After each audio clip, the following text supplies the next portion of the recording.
നമസ്തേ പ്രിയമുള്ള പ്രേക്ഷകരെ, നാം ഇവിടെ ചർച്ച ചെയ്യുന്നു ശ്രീ മേൽപ്പത്തൂർ നാരായണ ഭട്ടപാദനാൽ വിരചിതമായ ശ്രീമൻ നാരായണീയത്തിലെ ഋഷഭ യോഗീശ്വര ചരിതമെന്ന 20ാമത്തെ ദശകത്തിലെ 7ാമത്തെ ശ്ലോകം.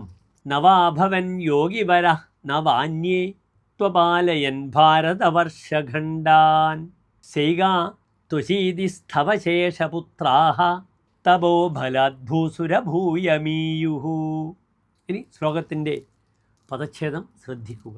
നവ അഭവൻ യോഗിവരാഹ നവ അന്യേ തു അപാലയൻ ഭാരതവർഷഖണ്ഡാൻ സൈകാ തു അശീതിഃ തവ ശേഷപുത്രാഃ തപോബലാത് ഭൂസുരഭൂയം ഈയുഃ.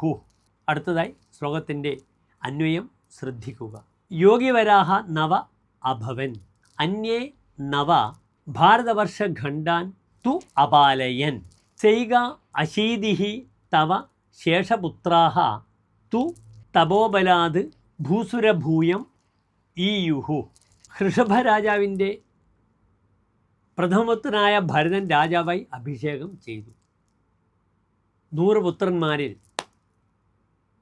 അടുത്ത 9 പുത്രന്മാർ യോഗിവര്യന്മാരായി തീർന്നു.